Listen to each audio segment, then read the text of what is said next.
Hello, my name is Mark Gibson, and you're listening to the podcast version of the Teagasc Signpost series, a weekly webinar that promotes and examines sustainability in Irish farming. So in 2005, Ireland introduced the nitrates regulations into law. While the initial implementation was controversial, we are now into its 15th year of existence. As part of the regulations, regular reviews must be carried out on the effectiveness of the regulations. So today, I'm joined by Jack Nolan, Senior Inspector with the Department of Agriculture, Food and the Marine, who is going to give us some context to the review process and some insights into what lies ahead. Jack, you're very welcome. And we're also joined by Pat Murphy, who is head of the Teagasc Environment Knowledge Transfer Programme. Pat, good morning to you. So you're both joining us from Wexford this morning, so hope the weather is fine. Sunny southeast. Sunny southeast.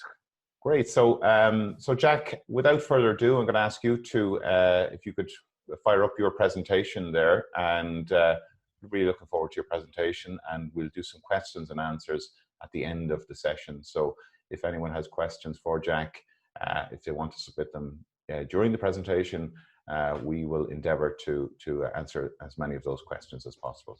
Okay, thanks Mark. Good morning everybody. The first thing, what a derogation is. So the Nitrates Directive was brought in 1991, and the reason it was brought in is because agriculture had intensified across Europe and there was increasing pressure on water quality.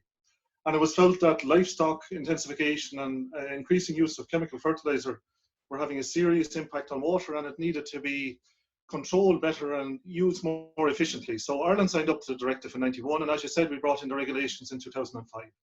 There's a general stocking rate limit in the regulation of 170 kilos per hectare of nitrogen from livestock. And if in Ireland we think of it as 2 dairy cows, so each dairy cow at the moment, and since the regulation came in, has an equivalent nitrogen excretion rate of 85 kilos. So that's the general limit. And then if you want to farm above that, and Ireland had to make a case to Europe, and it's made on an ongoing basis every 4 years, that because of our high net rainfall, our long growing season with our grass, and our high denitrification potential in the soils, that we can apply more nitrogen. And what we've seen over the last number of years, when it was applied for first in 2005, 2006, it was expected that it would be about 10,000. We've never had more than 7,000. This year we've had a fall of about 3% down to around 6,700, 6,800. But what we have seen are that a number of farmers are farming over 170 without a derogation, 11,500 in total. And this makes up a third of the bovine herd in Ireland. So we have an issue here that intensification is taking place, and that not all these farmers are partaking in the derogation. They're exporting slurry to become compliant with the 170 limit. So just what's happened over the last number of years, not just in Ireland, but across the world, is that the number of extreme weather events have been increasing year on year. In 2018, we had the drought. A couple of years ago, we had a fodder crisis. Like in the last 7 years, I'd say we've had 3 fodder crises. So there's irrefutable evidence there that climate, weather is changing, and it's having a significant impact on agriculture. Agriculture has to adapt. Agriculture has to make changes. So what I'm going to do during this presentation is talk about the impact that we're having, and then possible suggestions about how we're going to go about dealing with it. And it's seen, this is a slide from the EU Commission, from the Joint Research Centre, who say that by 2030 we'll have intensified further. And we see that, I'll put up a map in a few minutes, that'll show that the southwest of the country have intensified. Like since 2015 and the abolition of milk quota, there has been a significant increase in dairy numbers, but it's not taken place equally across the country. About a third of the increase has taken place in Tip and Cork alone. There are more dairy cows at the minute in Cork than there are in the 6 counties in Northern Ireland. And this has to have an impact on the environment. If you keep pouring in fertiliser, which is what slurry or dung or farmyard manure is, and using chemical fertiliser, there is a limit. Now, Teagasc research shows that we can apply up to 250 kilos per hectare of livestock manure plus the required chemical. But unfortunately, some farmers must not be complying with the regulations and with the limits. And it's important to not blanket blame all farmers or say agriculture is responsible for this. There's a small cohort within agriculture that need to improve dramatically. And that would have a significant effect on water quality in Ireland. But when we go back to negotiate the derogation next year, we've already started a review in Ireland. It's this kind of information that the Commission will be using. Look, you have expanded over the last number of years. It's predicted that you're going to expand further. what impact is that having on water quality? The policy guide in Ireland, or policy guides, are in 2015 and 2012, the UN established the Sustainable Development Goals, which is a blueprint for a better earth for everybody by 2030. And they were adopted by every member state of the UN in 2015. And the Department of Agriculture are lead on a number of these goals. So these are shaping government policy in Ireland. So you can see things like no poverty, zero hunger, life below water and so on, life on land. And agriculture in Ireland makes up 2/3 of the land area. So obviously anything that's done on a farm is going to have an effect on the environment. And that is good and also bad. We must acknowledge all the good things that farmers have done. If you look around the habitat and the landscape of Ireland, parts of it are beautiful. Like you said earlier on, myself and Pat are in Wexford, I live beside the sea here. There are beautiful areas of forestry, hedgerows and so on, habitat areas. And then unfortunately, there are some hedgerows that are completely destroyed, or the value of them has been significantly reduced by people going too hard with a hedge cutter. There should be a little bit of room on every farm for at least a couple of white-thorn skeochs to grow, for hedgerows maybe to be trimmed every couple of years, and all that will feed in to making a better environment. On the bottom on the right, you see the 6 main messages from the EPA State of the Environment report. And every 4 years, the EPA published this report, and it's really a scorecard on the Irish environment. And you can see there, and the next one is due this year, later on this year. And you can see there the 6 main points. So 7, sorry, environment, health and well-being, climate change, how we implement our legislation. So very good legislation in Ireland. For example, in the nitrates regulations, we deal with nitrogen and phosphorus. And we're one of only about 5 member states to do that. Like most member states don't deal with phosphorus. Sustainable economic activities, community engagement, nature and wild places, and restoring and protecting water quality. And you can see that agriculture is involved in every single one of those. And if we start with the very first one there, environment and health and well-being. Farmers, generally speaking, have very poor health. We're all very aware of safety on farms, and that you're about 6 times more likely to be killed in a farm accident, 6 or 7 times, than in any other industry in Ireland. But you're also about 5 times more likely to get cancer and about 3 times more likely to get heart disease. And this needs to change, because if we're not looking after ourselves as farmers, as an industry, well then the environment, it's just not going to feature at all. So that's the very first thing that needs to be solved, is farmers' health. The department, along with Carlow IT and the HSE, is developing a programme that will be rolled out for agricultural advisors to help them, when they're meeting with farmers, deal with problems around isolation and so on, and deal with things around health, because farmers are often slow. They put everything else in front of their own health. And to me, that's one of the most important things around getting the Irish environment right, is getting farmers' health and safety right.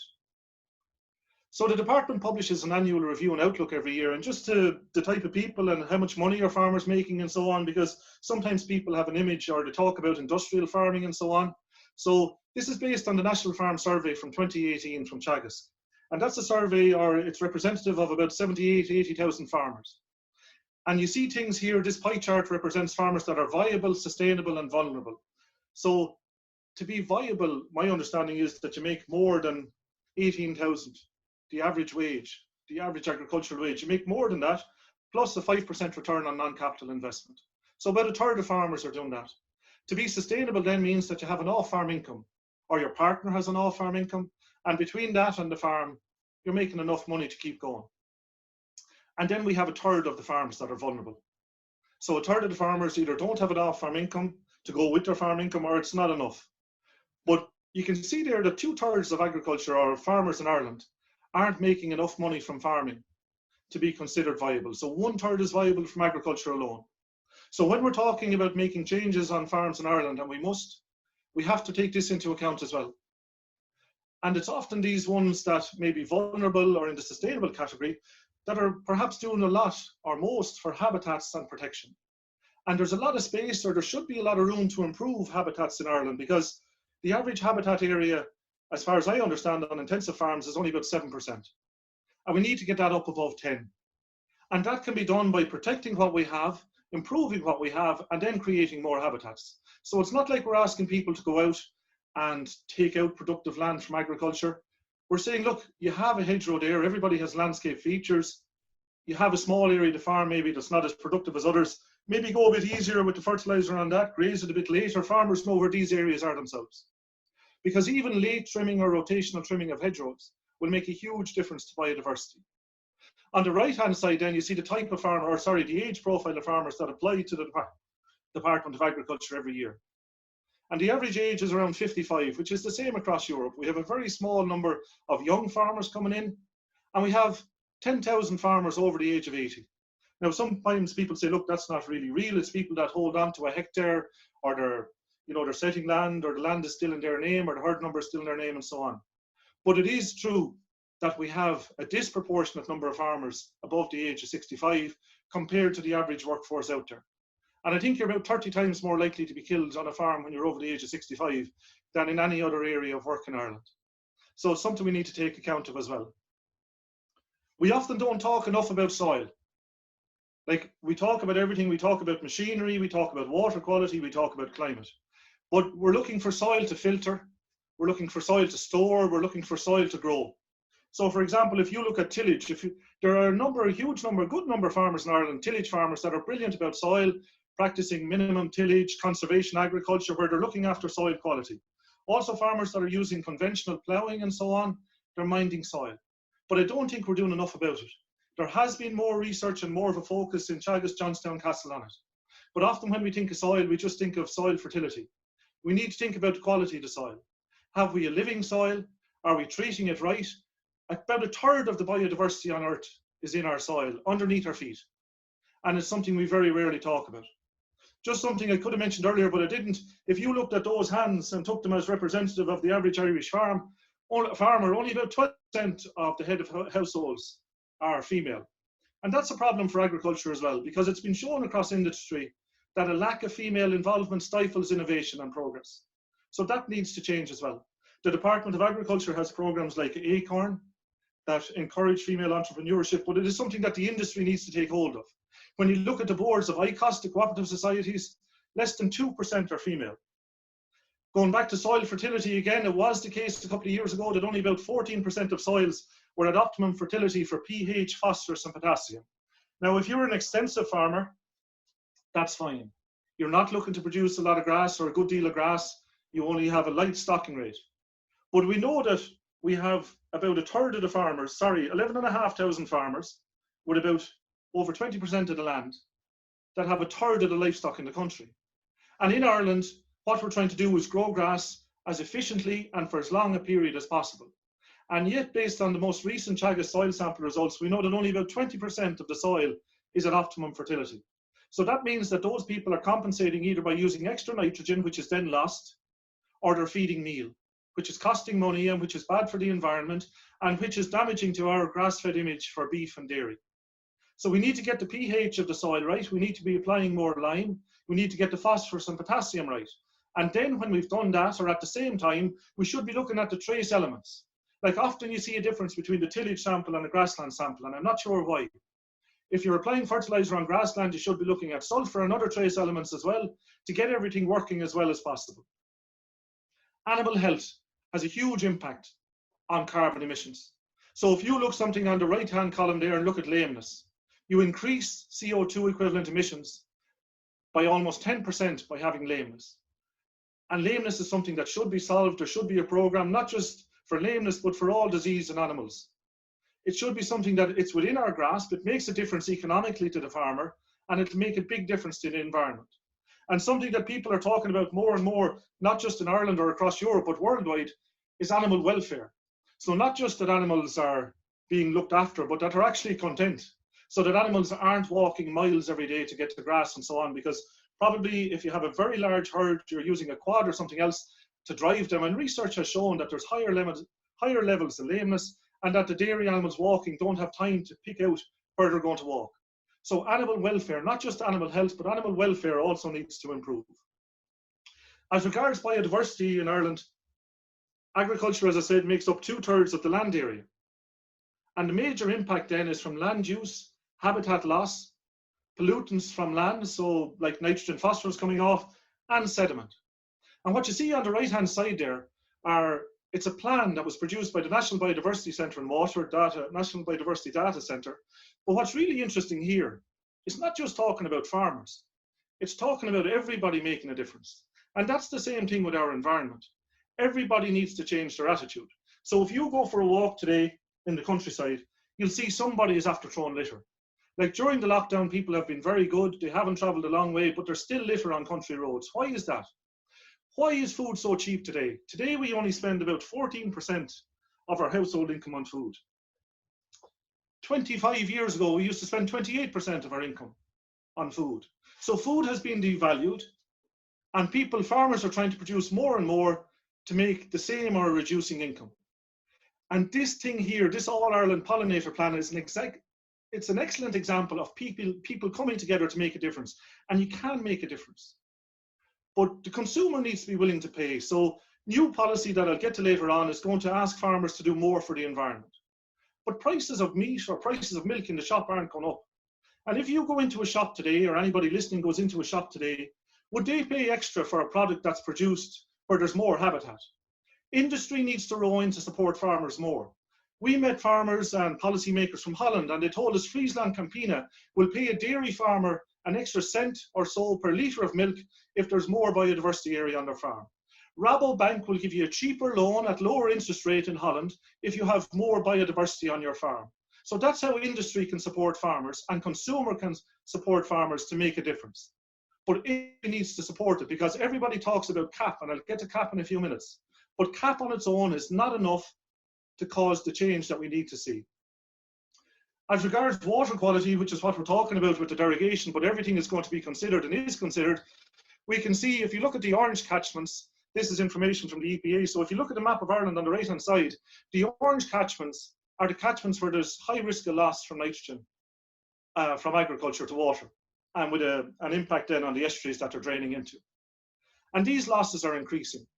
If you look at the bar charts on the left-hand side, the blue catchments, you can see that from 2015, they're actually decreasing on those catchments where there isn't a risk from agriculture. Now, 2018, we had a drought, so obviously there's going to be a spike there, you know, because there wasn't dilution in the streams and in the rivers, but the trend is what's worrying. So from 2015, you can see an increasing trend of losses from agriculture, or those with at risk of nitrogen losses from agriculture to water. And at the same time, we know since 2015, we've increased the number of dairy cows, and a third of that increase has occurred down in Cork and Tipperary. And of the top 10 counties where there have been increases, most of them are covered by that orange area. It's not something to chastise farmers with, it's just something we need to accept. The average nitrogen use efficiency on farms, I think, is in the mid-20s, so around 24 or 25%. And I know you're going to have David Wall and Tim Hyde and Mark Plunkett next week talking about how best to use fertilizer, the best type of fertilizer to use, and probably where and when you should be using it. But we can increase nitrogen and phosphorus use efficiency, and we need to do it quickly, because if you think about it, for every 100 kilos of nitrogen, or every 4 bags of can, say, if we take 100 units of nitrogen, 4 bags of can, and apply it to land, we're going to lose about 75 of those on average to the environment. And that needs to change. And there are simple ways and simple methods that farmers can do, things that they can do to change it. The most obvious one is only applying fertilizer when there's going to be growth. That's really important. Every year when we have the closed period, which is when you can't spread slurry, we hear about how stupid calendar farming is. But the Teagasc Agricultural Catchments Programme has shown that there's twice as much loss of nutrients during the closed period as any other time of year. And yet 15 years later, we're still hearing this every year about the closed period. It seems to be we have a problem with slurry storage. We don't have enough. So then the way to get around that is say, right, this closed period during the winter is stupid. I should be let dump my slurry because that's what you're doing. You're not getting value from it that you'd get in springtime. I'll dump it in the winter and hope I'm not caught. But not being caught is not enough, because what you're doing if you do that is ruining it for everybody else. It's the tragedy of the commons. So what you're doing is giving farmers a bad name. Those people are farmers that are spreading during the closed period, or spreading when it's raining, or they spread in July and a big storm comes and the slurry is lost because I don't know why, or they don't get it out till October. They're ruining it for everybody else because they're having a disproportionate impact on the environment. By spreading slurry at that time of year, you're doing major harm. So the action program that came in originally in 2005, like we have nitrogen and phosphorus legal limits, buffer zones, you must soil sample if you're a derogation farmer, and a green cover if you remove, so if you spray off with Roundup or a non-selective herbicide after the harvest, you have to get a green cover back in place. One issue that's going to be a major focus in the next review, which we've started now, is this idea of manure storage. So since 2015, we've seen a change in the structure of farms. So we have the large farmers, 11,500, with a stocking rate above 170. There are nearly 2,000 farmers stocked above 250. About a half or 2/3 of the milk in Ireland, I think, is produced on derogation farms. Is it right to treat these farmers the same as a farmer with 85 or 100 kilo stocking rate? So a fella or woman at 2 or 3 livestock units per hectare, should they be treated the same as 1 livestock unit per hectare? Blanket regulations have brought us so far, but in the future we'll have to have targeted measures. So the idea that there'll have to be more storage on farms will have to be explored, because we've had about 3 times in the last 6 years or 7 years calls for an extended closed period, or to be allowed to spread in the closed period. This idea of 2 cows making up the 170 kilos. The latest Teagasc model shows that that cow is actually excreting 89 kilos per hectare. Each cow is excreting 89 kilos, not 85 kilos, 89 kilos. So if I was getting a loan today to expand, the bank will stress check me on the basis of a higher interest rate. If you're a farmer, a dairy farmer out there, for 2021, you should be looking at your system and saying, can I cope with reduced fertilizer use, reduced nitrogen, and can I cope if the dairy cow changes to 89 kilos? Because that's what's coming very shortly. It is going to change from 85 to 89. The amount of nitrogen and the amount of fertilizer used on farms will have to reduce. So what are you doing this year to get ready for next year? Because it is going to change. And it'll save you money. Reducing fertilizer will save you money. But are you putting out lime this year? The amount of lime being spread is only about half of what was being spread in the 80s. And sometimes people say we should subsidize the use of lime. Why should we subsidize a factor or something that's there that's going to produce more grass to make you more money and reduce your impact on the environment? It doesn't seem to make sense. There are other things out there that can and should be supported, like habitats and so on, but the use of lime is something that farmers should be doing to get the best from their land, to improve their soil function, and to get nitrogen and phosphorus working as well as they can. In 2019, there was a derogation review, and compulsory use of lime was introduced for derogation farmers. So from this year on, if you're in the derogation, you must use lime. You must use low emission equipment. And from next year, we'll be saying, hopefully, we'll reduce the amount of chemical nitrogen on your farm because you're using low emission equipment. And people say, look, I'll use the splash plate in January, February, March, April, and I'll use the low emission equipment later on. But that's not good enough. There was one day this year where it was 18.5 degrees in April, and someone down close to me was spreading slurry. They were doing the right thing. They were getting slurry out in springtime, but Irish weather is very variable. We could get a day in July where it's not 18.5 degrees. 18.5 degrees in April, you get huge losses of ammonia. So low emission equipment is mandatory on derogation farms. For these people that are exporting slurry in the near future, they will have to use low emission equipment as well. The photo in the center is the most important photo there, because what it involves, or what it's trying to represent, is training. So we're going to have more training for farmers. We will be talking more to advisors and researchers about training, the training that's needed for advisors, and advisors have freely opened to it that they need more training, because since CAP came in, a lot of advisors' time is taken up filling forms rather than giving technical advice. So we have to improve on that front, and we know there's a big focus in the next CAP on improving the knowledge base so that farmers are getting one message. One thing you see during the current crisis is that there's one clear message, and we don't have that at the moment in agriculture. Some advisors focus on farms, some focus on technical advice, some focus on expanding. And where is the environment of that, or is there time for the environment at all? We need to look at the education that farmers are receiving. We need to look at the education that agricultural science graduates are receiving. Does it talk enough about working in harmony with the environment? Are we talking enough about soil, biodiversity, water quality, climate? That there's a good understanding there that people are clear on what they're being asked to do. If you're a derogation farmer and you're reseeding, you must include clover. There's potential to save between 80 and 100 kilos of nitrogen per hectare by using clover.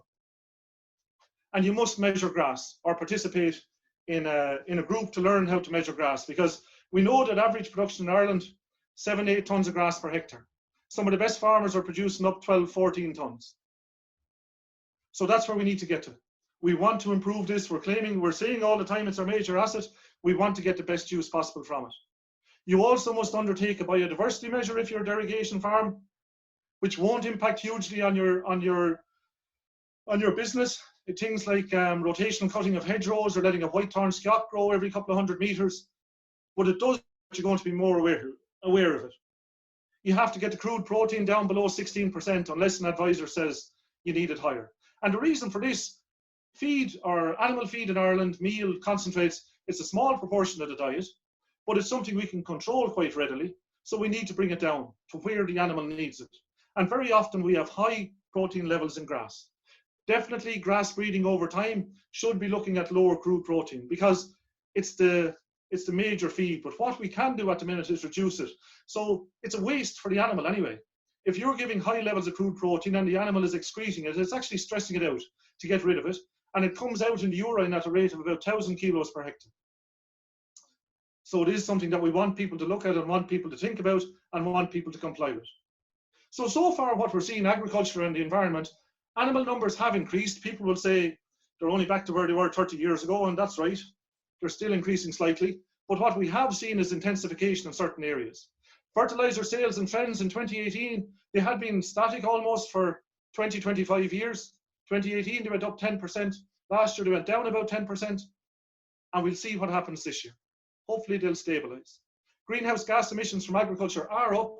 Ammonia emissions from slurry spreading and use of fertilizer are up. 99.9%, I think, of ammonia emissions in Ireland are coming from agriculture. And we can reduce those by using protected urea, which we're going to be talking about next week, and by using low emission equipment.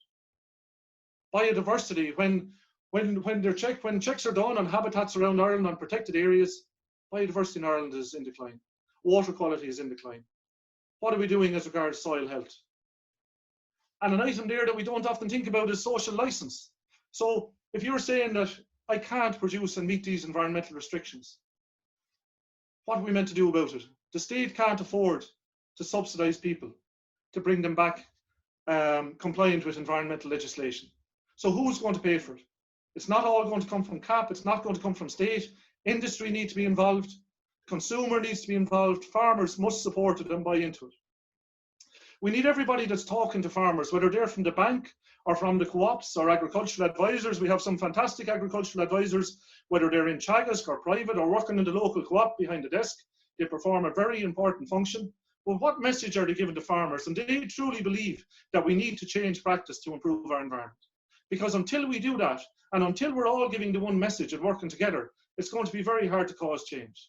The other thing that's not going to, or is not, I believe, is not going to cause change is a vilification of agriculture. We need to acknowledge from both sides, even if there are sides anymore, we need to improve our environment. It's the overriding concern. Farmers have done a lot of good.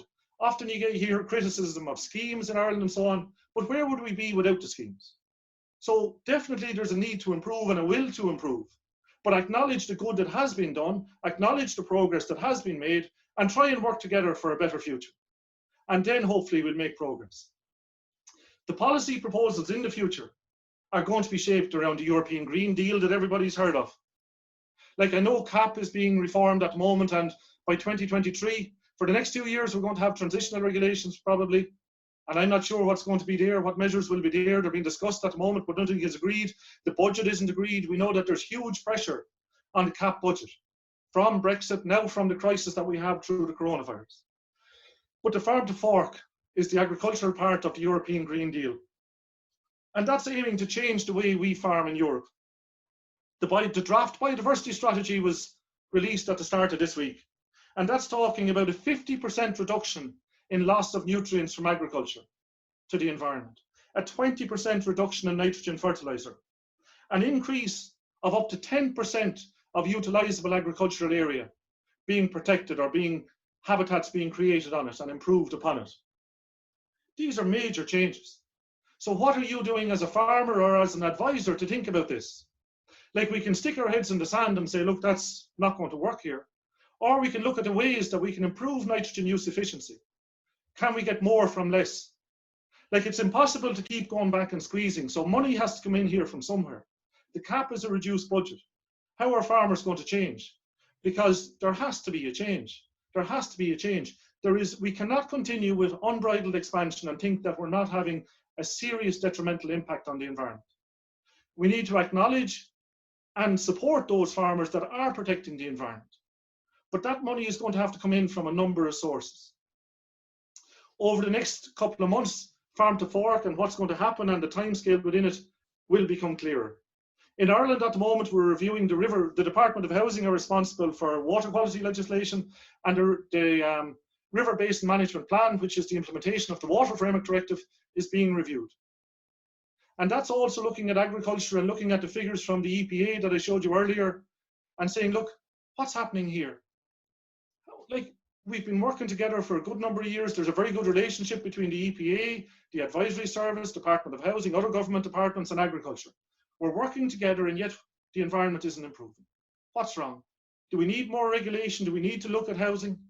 So we need industry to buy in. We need the farm organisations to buy in to support it, so that the message to farmers is clear. We're going to work to resolve this together. So just in conclusion, if you don't remember anything else from today, reduce the amount of nitrogen on your farm. See, can you save a couple of units on every round? If you're applying nitrogen in springtime, are you getting growth from it? Is it just because the neighbour is doing it or because you're reading it in the paper? Only apply nitrogen where and when it's going to be effective and you get most value from it. Collaboration is key across our whole sector. I'm part of the sector, so are you. If you're here today, you're part of the sector. We need to work together and to bring in more and increase the level of understanding that we all have of each aspect of finance, of the habitats, of the welfare of animals, and so on. We need to collaborate. And finally, I'd ask you all to stay healthy. Particularly at this time, it's the most important thing. It's what I identified from the EPA slide. Farmers need to be encouraged to stay healthy and to look after themselves. Thank you very much, Mark. That's me. Thank you very much, Jack.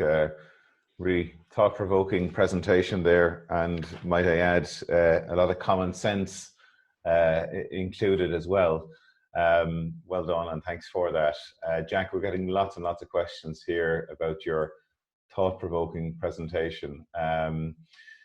Just to kick things off here, we have a question here asking about, you know, the benefits of hedgerows and the importance of allowing them to grow and develop properly. Will the next CAP stop penalising farmers for doing this and instead reward us for its carbon sequestration and biodiversity? And I imagine that it extends to these ineligible areas as well, where there seems to be some contradictions there in the policy.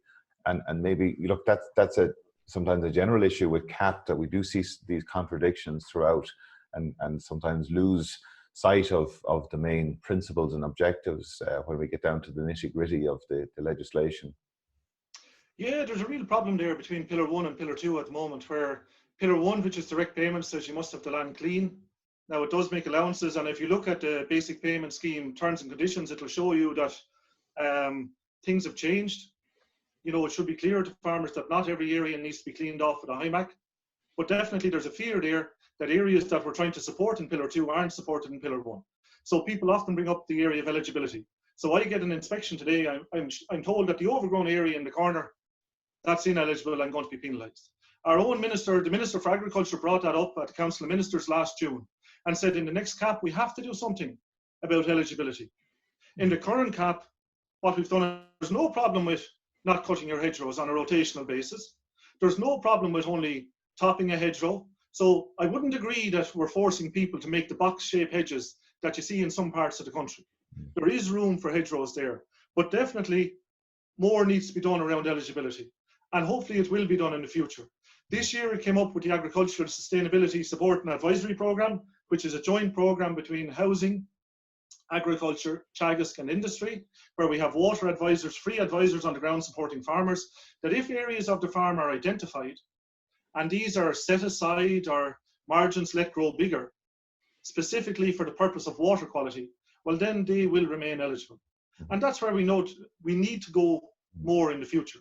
But even recently, an article on the paper clarifying that you don't have to spray rushes every year to keep the land eligible. Once there's evidence of agricultural activity, that's okay, because we have a real problem with MCPA in water.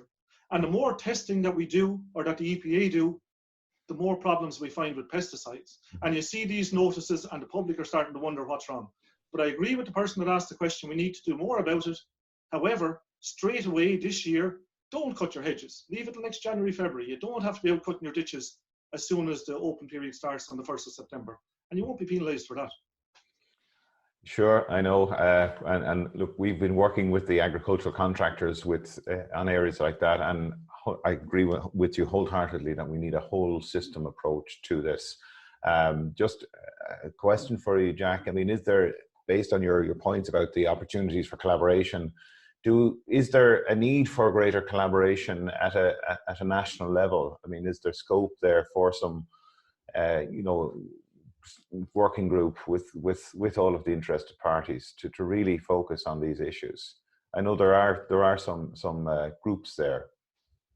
Yeah, there are a lot of groups there. For example, there's a CAP consultative committee at the minute that's made up the farm organisations, environmental NGOs, Teagasc, private advisory, industry, and so on.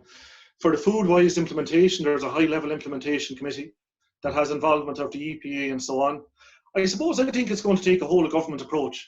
We have a very strong relationship with the Department of Housing, the EPA, yourselves, private advisors, and industry. And that needs to be fostered and developed further. I'd say ASAP is the start of it. But we need to look at ASAP and see, right, what's been achieved here. Has it achieved anything? And yes, it has, and hopefully the results will prove that. But then it needs more support and financial support, not just lip service saying we think it's a great idea. And where is that money going to come from? We also need the consumer to row in. If we walked up the road, sorry, you can't. If I walked up the road to the shop here, I'd pay more for water than I'd pay for milk. You know, what's happening there? Like, why is the price of milk so low? Price of beef to a farmer, I don't know, is it $3.40, $3.50 a kilo today? Does the average consumer know the price of beef? Do they know how much we're importing from a horticultural side? Why don't we have more potatoes grown in Ireland? Why are our vegetables flying halfway around the world? Why do we have food all year round, out of season? Like, we export an awful lot, so I'm all for free trade. But we don't seem to know what grows at what time of year anymore. And then we should put a value on it. Because I went into a health food shop in Wexford there, and I saw a litre of soya, and I don't know if they had milk or not under it. It's been clarified that you shouldn't call something milk unless it comes from an animal, as far as I understand. Yeah. But it was about 3 times the price of milk from a cow. And where is that coming from? Where is that coming from? Yeah. You know, so there's a lot we need to think about and talk about and increase the level of understanding in all sectors of society. Okay, Jack, we're going to have to provide abbreviated answers because we have so many questions coming through here. So Pat, I'm going to hand over to you to fire a few questions there from our listeners to Jack. Okay, I'll give you a couple. There's, as I say, a lot of questions coming in. One, our latest EPA report showed deterioration in water quality. How will this affect our review of the Nitrates Action Plan in the next year? Nitrogen is going to have to reduce. Chemical fertilizer rates are going to have to reduce. So take action on your now to reduce nitrogen. The 85 kilos is going to go up to 89 kilos. We'll be reviewing the density of stocking rate. So when I was growing up, a zero grazer, you'd stop to look at it on the road. Now there seems to be more people using zero grazers, and it's not the zero grazer in particular, but it's the system. Have we a very high stocking rate on the grazing platform? That'll be looked at. Slurry storage will have to be looked at. Okay. These are all the things. On a completely different tack, there's a few questions around, I suppose, both ends of how do you encourage participation of the younger population, and I suppose at the other side, mention of the fact that we had a farm retirement scheme in the past to encourage transition and succession. Is there any possibility of a return or something in that space to try and encourage that succession process?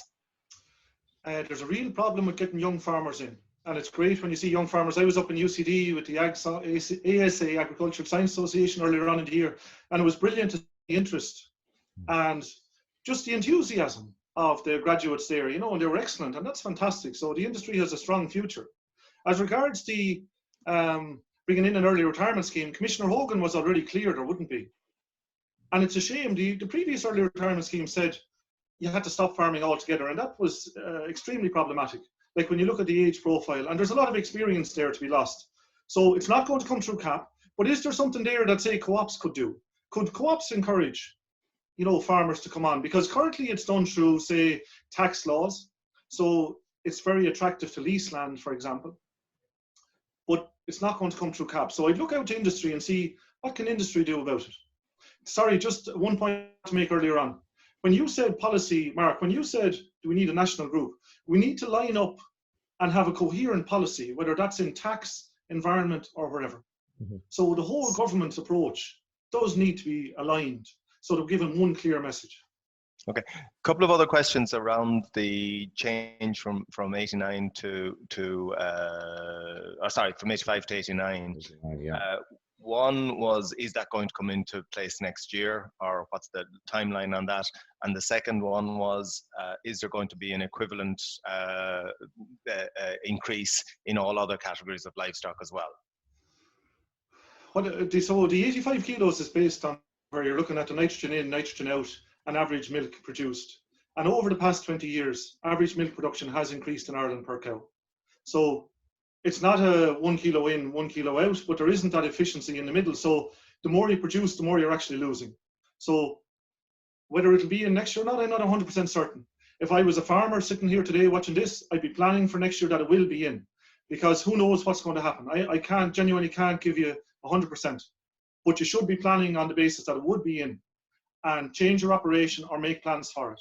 On other livestock, we're told there hasn't been such significant changes, but they will be part of the review as well. So we'll be looking at everything, because we do know there are issues there around things like poultry manure, for example, where the level of nitrogen in it needs to be reviewed.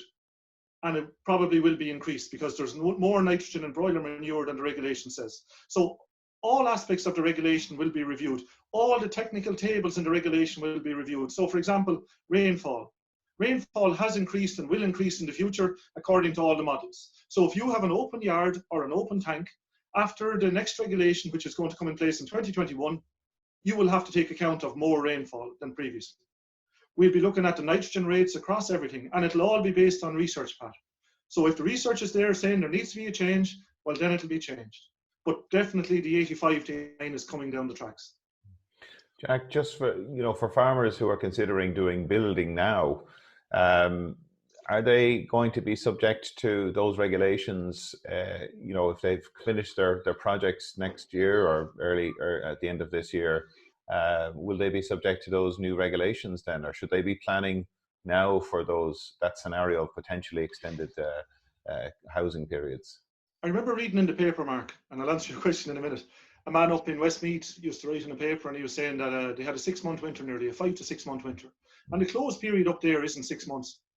So people think like closed period here in Wexford is 16 weeks, and I need 12 weeks storage. Nobody should think they can get away with 12 weeks. What they should say is, look, this is the minimum required in the regulation.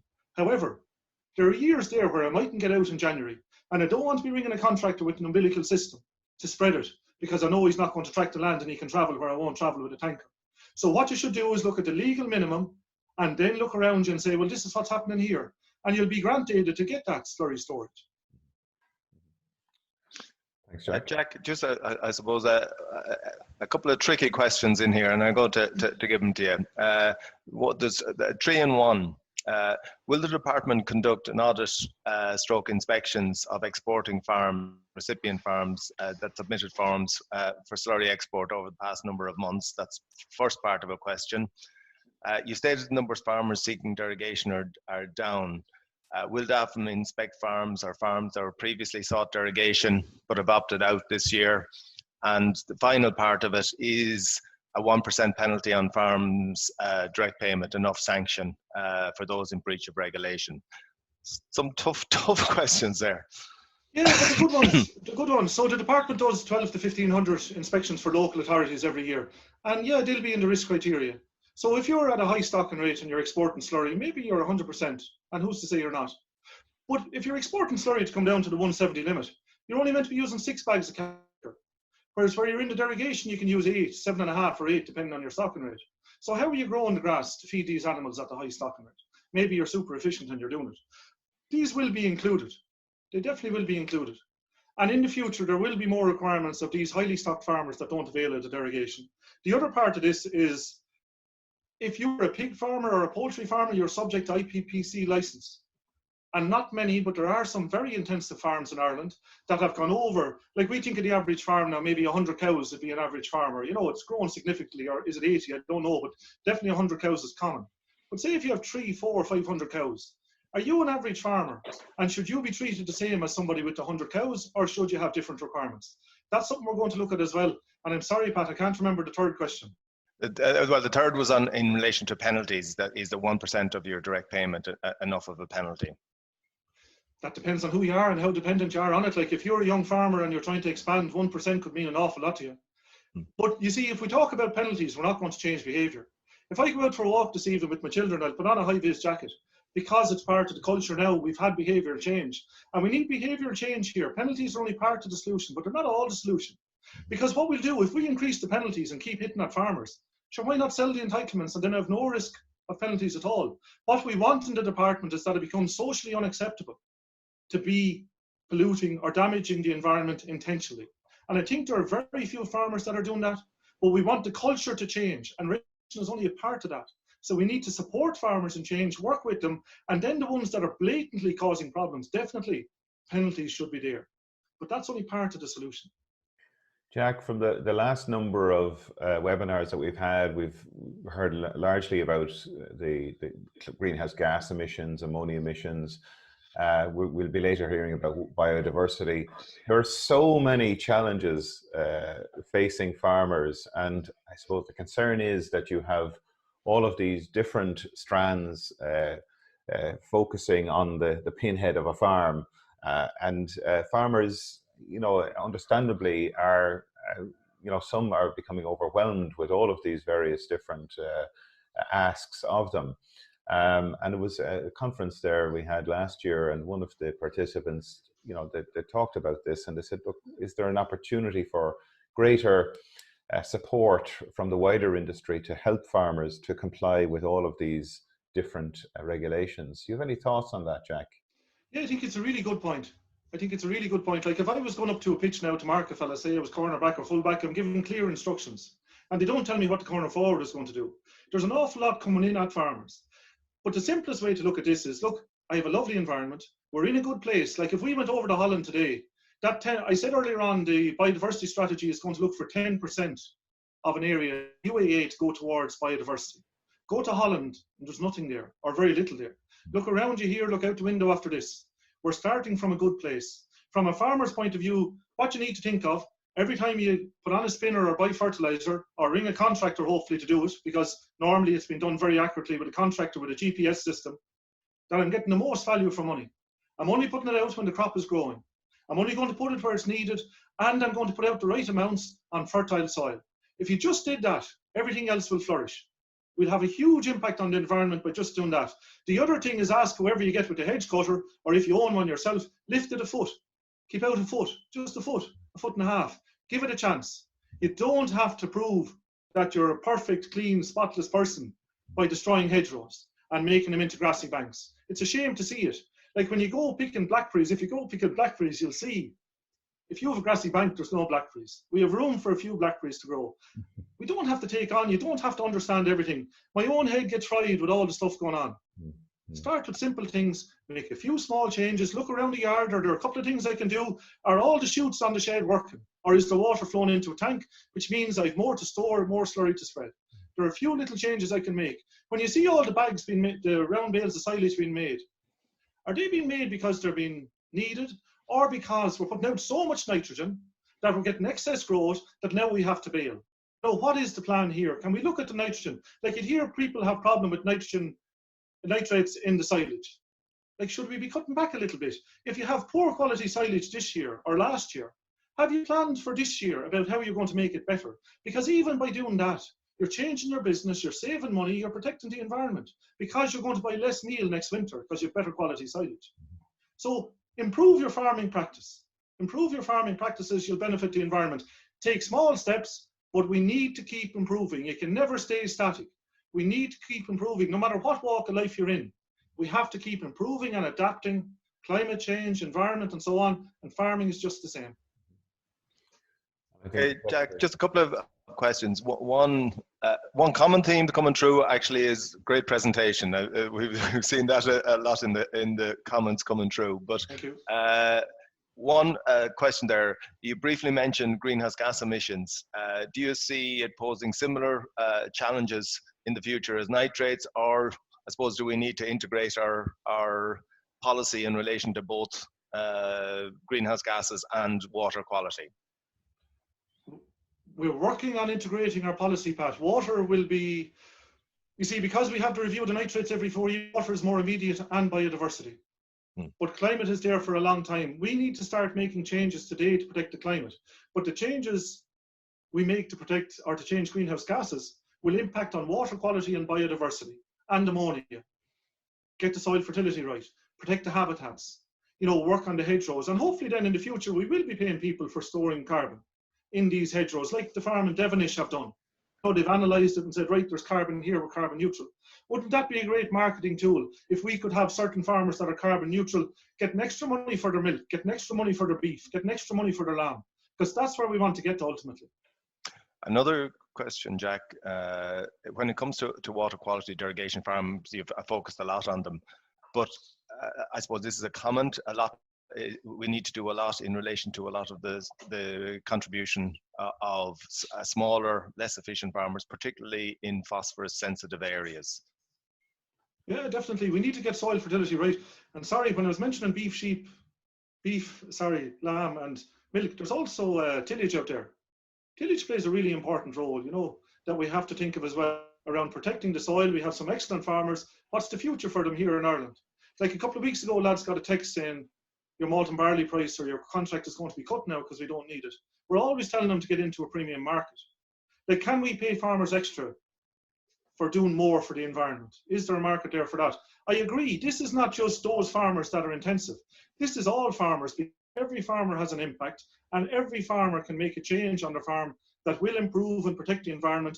And that comes through an increased level of understanding and a social acceptability that it's the right thing to do.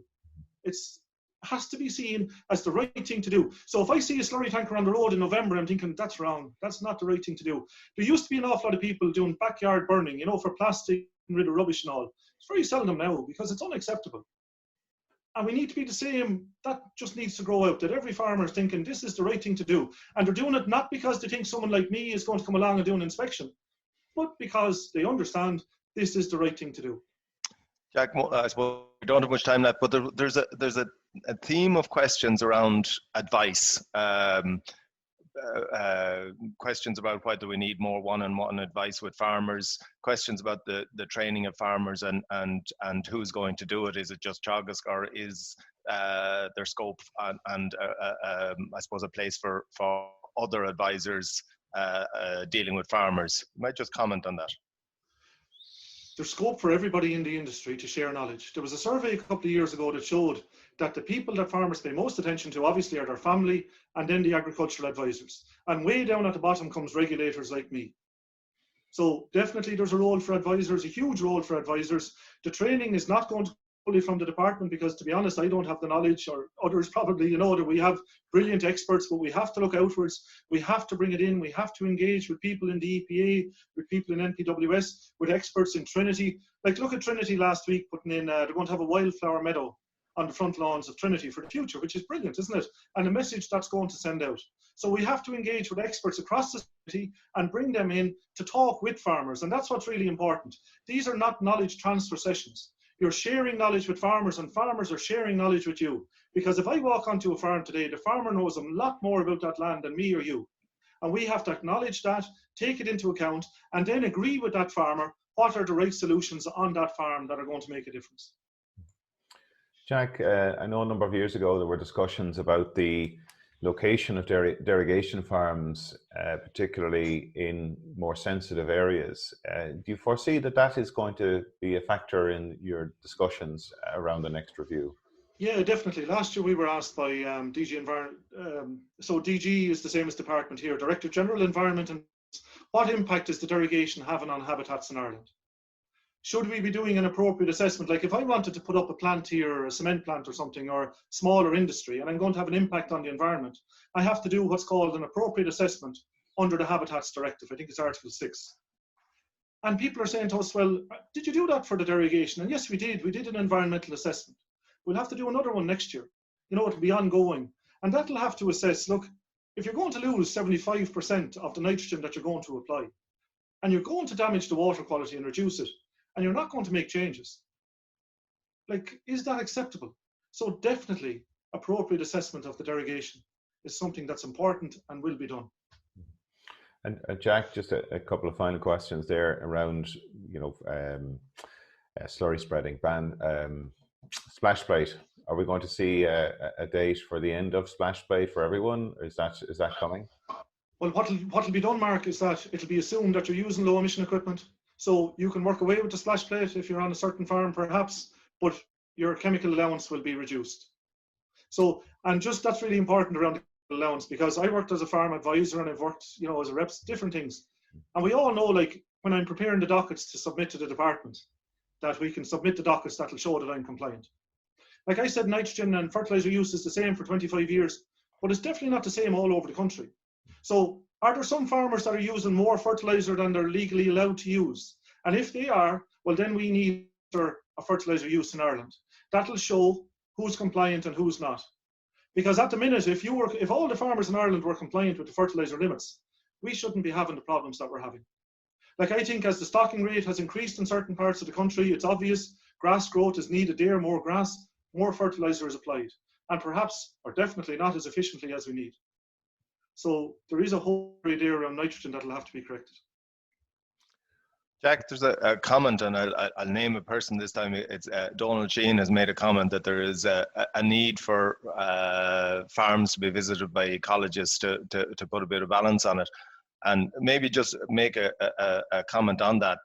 Donald and his group down in the Bride have just brought out a guide to, I'm not sure the exact title of it, to biodiversity on the farm. I think anybody who's here should actually go onto the Bride website, pull it down, because it's a superb, absolutely superb document, and congratulations to them on that. But I think it also points a little bit to the policy of the EIP program and some really strong output coming from that. And hopefully that kind of inventiveness can continue in the CAP in the future. Yeah, I too would like to congratulate Donald on what's been done in the Bride. I think it's excellent, and acknowledge the colleagues in the department in Johnstown that run the EIPs. They're very good programs, they're bottom up, so farmers are involved. I think there's a lot of good things happening there that we can all learn from. We had an audit from the European Court of Auditors last July, and a colleague in Johnstown Castle brought them around the country, and they said the same point to us. Like, they didn't say we need more ecologists, they said we need more understanding of ecology. So whether the degree needs to change, or people need to do, advisors need to do specific training in ecology, I agree 100% with what Donald is saying. We need to broaden our skill set, and by we, I mean the industry, so that we understand biodiversity better. So that we don't just talk about bags of fertilizer and whether I should use protected urea or urea, but we talk about the impact on the environment, the impact on biodiversity. Every farmer likes to see birds, bees. I was up the road the other day. One thing that's not in it is that you can hear wildlife much more. You can hear the insects, you can hear the birds. And I think people appreciate that. So whether we need more ecologists or not, but we definitely need a greater understanding of it. And what I would like to see, and there is part of the ag degree in one of the colleges that does cover ecology a bit more, the ag degree and the green cert, and all training going to advisors, farmers, people in banks, include biodiversity. I 100% support that. Okay, Jack, thank you very much for that. We're going to have to leave it at that. We'd love to talk for much longer, and maybe we'll get you back again for a future discussion. Could I say one thing? Of course. I forgot to say, Wexford, when Pat said it, it's a lovely place. I should have said we're the reigning Leinster hurling champions, and that'll continue probably next year. Wexford. Very good. A proud Wexford man, another proud Wexford man. Well done to you on that, Jack. And I suppose to summarise, I mean, nitrogen, we need to look at our advice around that, the opportunities for collaboration, and of course, farmer health as well being paramount. And if we can't get that right, how can we focus on the others? It's like the Maslow's hierarchy of needs almost we need to go through. My thanks to Pat Murphy and to Yvonne Marr and Andy Boland, who are doing Trojan work in the background in terms of organising these events. And I'm only and Pat we're two of a larger team, and we must give credit to the team and also our partners who are involved in the delivery of these events. You can see the recording of today's webinar, and also the presentation will be available on the Teagasc website. We do hope to have that available later on today. And also, we would ask if you could take the time to fill out our survey, looking for your feedback and ideas on future webinars. So with that, Mark, could I just make a very quick point? Based on some of the feedback that we've got, there was a lot of questions. We originally started this series looking fairly much specifically at greenhouse gas and gaseous emissions. There was a lot of feedback, a lot of positive feedback, but a lot of feedback asking us to broaden out our horizons a little bit into the cover the other issues. So in fact, what we have done is we have done that, and we initially intended to just go through till June, early July.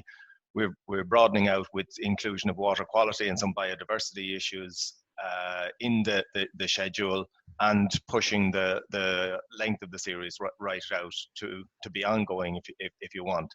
So we will be bringing out next month's schedule, and there will be quite a bit of water quality issues dealt with in that. So thanks for the feedback.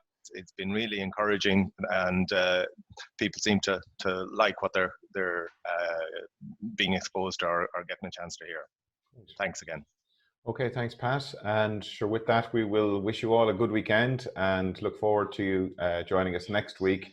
We'll be joined by Mark Plunkett, Tim Hyde, and Dr. David Wall from Teagasc, who will be speaking about nitrogen use efficiency, largely looking at the low emissions slurry and making the best use of slurry. So thank you very much again. You've been listening to the podcast version of the Teagasc Signpost series, the weekly webinar that promotes and examines sustainability in Irish farming. Don't forget to join us live every Friday morning for our latest webinar. For more, visit teagasc.ie. And you can also rate, review, and subscribe to the Signpost series on Apple Podcasts, Spotify, or wherever you get your podcasts from. I'm Mark Gibson, and thanks for listening.